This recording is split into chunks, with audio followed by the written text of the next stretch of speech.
Can I date your friend? Which one? Oh, the one next to you? Her? Yeah. No.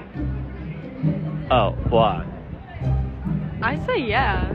I say no. So Betty over here is pretty salty that my guy chose a friend over her. So now she's gonna do everything in her power to keep the friend away from him.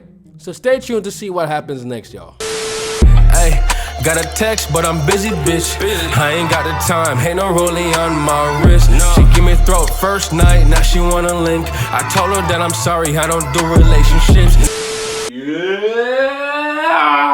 Yes, sir, y'all see my shirt. I'm 6 feet tall. Go get you one of these shirts too, and you'll be 6 feet tall. Stop the cap. Link in the description, man. Let's get it. But what is good, y'all? Welcome back to another video by yours truly, J Hall. And before we get into this video, man, take a look at this girl right here. You think she's sexy? Yes! Yes! Yes! That's a man, B. No! Fuck! Shit! She's trans, B. That used to be a man. And this is crazy. This looks like a bad bitch. Shit, you could have hooked up with this girl and you'll never know. Unless she still got a thing down there. But yeah, guys, subscribe to my vlog channel, man. I'm about to drop another vlog in a couple days, man. Stay tuned.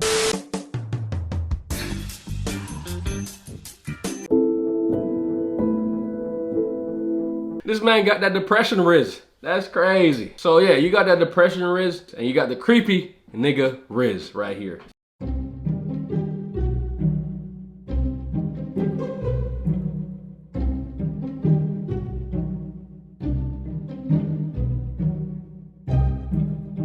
This man thought he was doing something. Why did he stick his tongue out like that and then shake his head like he did something? All you did was just creep her out, bro.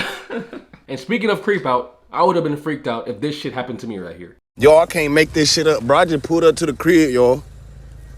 This bitch done burnt my whole house down, y'all. Where the fuck I'ma live at, y'all? First the bitch took the last house, got a new bitch. This bitch done fucking burnt my shit down, bruh.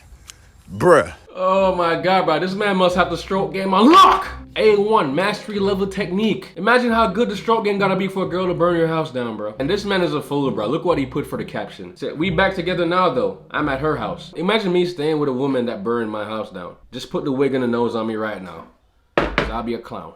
And speaking of clowns, we got this girl that flew out to see Kodak Black and expected him to treat her like a princess. To go get nothing to eat, nothing. I've been traveling for 7 hours. First of all, no real nigga is not finna not get no bitch nothing to eat. I told you, it's barbecue. Give up no pussy for no flight. It's barbecue in there. No, I'm not eating no fucking leftover barbecue from yesterday. After you probably had a bitch over here already. No, that's not how you properly do this. I got you on a properly flight. I don't give a with a properly fuck. driver. A properly flight with a properly driver. All niggas wanna book me a flight. Okay. So like, what? All bitches wanna drop that neck. I don't mention that though. Okay, why don't you fucking fly them out then? The fuck? That's exactly what I'm finna do. I should have told your poor ass. These girls are actually dumb to fly to see a rapper like Kodak and expect to be treated differently. Do you not hear what they rap about in their music? Are you deaf? But if you had the chance to be a girl for a day, what would you do? If you could be a girl for a day, what's the first thing that you're doing? Sucking dick. He said that a little bit too fast, y'all. I'm sorry. You know what? Okay, so this one's for the ladies. A fun fact about giving head is that you get to burn calories. So if you're fat, just give head some more. You know what I'm saying? Forget the spitting and the swallowing. Just take it on the face. It's good for your skin. And you know what else is good for your skin? Some Tease Hanley. Yes, sir. This one right here is for the boys. This is skincare routine made simple for men. It's 2022. There's no reason to have bad skin. Let's go into the new year with some good skin, y'all. And all you gotta do is go on the website and select the level 1 system and it will get you right, man. And this is what it comes with. Here we got the daily face wash. We use that 2 times a day. And then we have the exfoliating scrub. We need this to get rid of all the old dead skin cells to make your skin look new. And here we got the AM moisturizer, man. Use this in the morning to make your face look all moisturized. And it also comes with SPF 20, man. And here we got a moisturizer for the evening. And it also comes with an instruction card on how to use the products. They got over 5,000 5-star reviews. Guys all over the world are using this shit and they are loving it. Your favorite creators use this shit and they are loving it too. What are you doing, man? What are you doing? Get on your skincare journey today. Click the link in the description, select the level 1 system, get 30% off, man, and you'll get a free gift. And when you see the results, don't forget that J Hall put you on, okay? See, that's a hard question, but well, he just said it. He's wilding. Who would it? What? That's you. I wouldn't. Yeah, he's bugging. Yeah, So what you about to do? What I'm about to do? I don't know. I'm about to experience a whole new life, you feel me? So, fucking my chopper heat tag. Bro, what are you talking about? You could have said anything. You could have been like, oh, go to a bar and let guys buy me drinks and see what it's like. See what it's like being a hot girl in a bar. Or what any guy would say, I'll just play with my titties and play with my vagina. This man just said, suck dick. And speaking of penises, I hate me some cock blockers, man. Can I date your friend? Which one? Oh, the one next to you? Her? Yeah. No. Oh, why? I say yeah. I say no. Yeah. Oh, why? Because, no, she's talking to someone. No, I'm not. No, I actually am not. Like, I'm single. Ask him. Ask him. I swear on my life, I'm single. She's not. I promise. I'm single. Oh, No, I swear on my life, I'm single. yeah, so she would cheat? No, No. I don't cheat. I'm single. No, she's not single and she wouldn't cheat. Oh my God, Oh. I'm single. I swear, I'm Oh. single. Yeah? Dude, I'm single. I swear to God. I- She's literally talking I'm to this single. kid. She's literally talking to you all. Alright, well, yeah. It's always the chubby ones that be cock blocking, bro.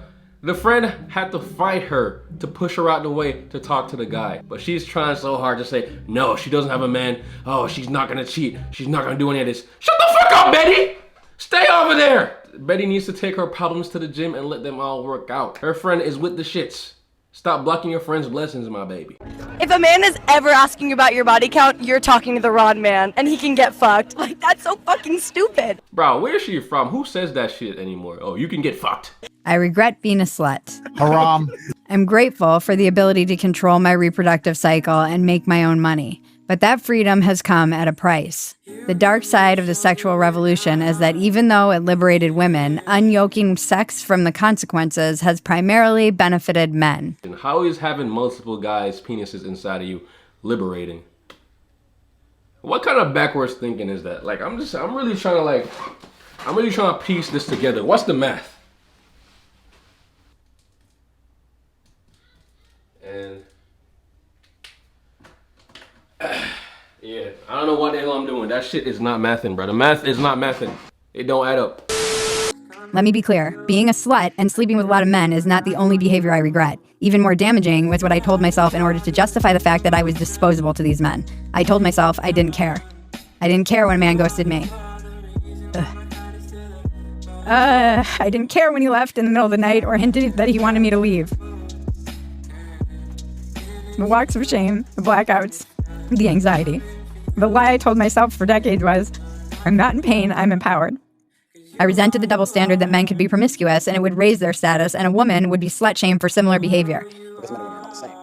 The culture was right there to pick me up and dust me off. I doubled down on being a proud slut and internalized the biggest and most damaging lie, that loveless sex is empowering. I basked in the girl power glow of that delusion for decades, weaponizing my sexuality while convincing myself I was full of the divine feminine. I was full of shit. I told myself that because I could seduce a man, I was powerful. I wanted to be able to have meaningless sex like a guy, but it didn't work. That's honestly some real shit. I applaud her for coming and speaking about this, man. Because I feel like a lot of girls need to hear this. Put the dick down for a minute and look within yourself without all the distractions. You will see that you actually hate that shit. Because that's how they get everybody, man. They distract us with this outward shit so we won't look within and see what's within us for our greater good. Because our greatest good is within us. And since we're distracted by the outside world, we don't have time to look within. But if you actually look within, you will see that you have a lot of shit that you've been running away from that you need to work out to become a better person. So some days, guys, I advise you to turn off all your electronics, turn off the lights, and just sit in silence for like 10 minutes. See all the thoughts that pop up in your mind and just let them flow. Go through all those thoughts. You'd be surprised what just comes in your mind. And once those thoughts flow, you'll be at a blissful stillness. And that's when your true purpose will come to light.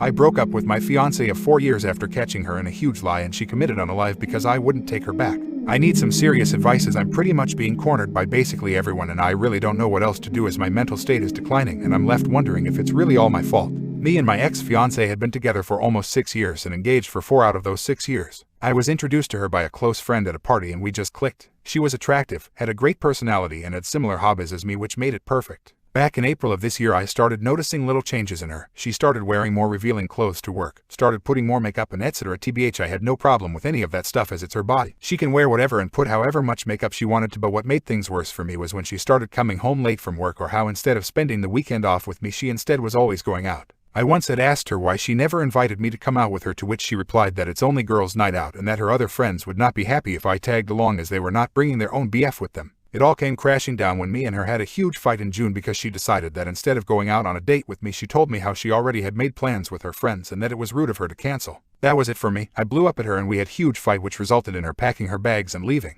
I didn't hear from her for almost a week. None of her friends knew where she was, and heck, none of her folks even knew what was going on until she finally contacted me and wanted to talk. Imagine my surprise when she confessed to me that there was another guy involved, and how all this time she was hanging out with him, when all this time she was lying to me about hanging with her friends. I blew up. I wanted nothing to do with her and was going to break up with her until she got on her knees and begged me to give her a second chance, which myself did, but only after she revealed everything to me, and she did. It made me sick to my stomach, but in the end I forgave her and told her to delete all contact with the other guy and that I expect her to have no contact with him going forward, which she promised, and things kinda went back to before. Everything was kinda okay until 2 weeks ago a friend of mine who was visiting another city, which was 3 hours from where I lived, sent me a picture with the message, "Sorry bro," that broke my already broken heart into a billion of little pieces. The picture was of my ex-fiancée at a mall 3 hours away from where we lived, holding hands with some stranger who I didn't know. I broke down. I was heartbroken. I thought she was at work while in reality she was 3 hours away holding hands with her lover. When I got home from work I waited for her and right away confronted her, which she denied and called me a psycho for not believing her until I showed her the picture that my friend sent me. Her face told me everything, and when the waterworks started I knew that I had made a huge mistake in taking her back, so I ended it. I told her to pack her shit and leave, called her parents and mine and told them everything. Her parents came to help her and I told them to basically F off after they told me to think it over and to make the right decision before actually ending it. She begged me not to end things, but I did, had to, for my own peace of mind. I did not hear from her or her parents until 3 days ago when my parents called me to let know that ex-fiancée had unalived herself. Her parents found her hanging and she had left a letter apologizing to everyone including my parents and me, and how she is sorry from the bottom of her heart for what she did to me and that how she can't live without me and because of that she ended it. I am at a loss. Ex-fiancé friends and family are blaming me and my own mother told me that it was my fault. She told me that I should have forgiven her since I'm clearly worth committing suicide over. I am disgusted. I have currently taken some time off from work and have not a single clue what to do. She manipulated that man to the very end. Crazy what people will do when you give them control over your life. If you see those red flags and those toxic behaviors, cut that shit off immediately, bro. You don't need that in your life. That is not within your greatest good. These are for you. That's so sweet, but you shouldn't have. Huh? Girls see a guy being too nice and it makes them seem lonely, desperate, weak. Just be a little tougher. You know, make like you don't need me. Like you don't need any girl. Then girls will want you. Okay, I need to talk to you. Don't you see grown men are talking here? Huh? Anyway. You still here? Bounce! Giddy up! I hear you, boy. She gonna be back too, watch. Did you just see how he just dogged Paris? I want a strong brother like that. Yeah? I remember this clip. This is from a movie called Love Don't Cost a Thing. I recommend you guys go ahead and watch this movie, y'all. Because a lot of the movies back in the early 2000s, the older movies, they showed more of what reality was. They weren't afraid to say, oh, this is how it is and this is how it isn't. Because when a girl is attracted to a guy, they don't care if they go on a lavish date with the guy or if the guy brings flowers. They'll just be happy to be around the guy. And if you did bring flowers, they would appreciate those flowers. But if you're a guy that she's not that attracted to, that just comes up and acts all nice and bring her flowers, she's gonna take the flowers and be like, what a loser. So it's just the differences between the guy she's attracted to and the guy she's not that attracted to. But y'all, this is the end of the video. Stay up. With that said, I'll see you on the next one. Then what you call me N-word for? You gonna call me a word, but you can't come out and deal with it. Bro, man. Colin and Mike over there just Hey, got a text, but I'm busy, bitch. I ain't got the time, ain't no rolling on my wrist. She give me throat first night, now she wanna link. I told her that I'm sorry, I don't do relationships. I hit it, then I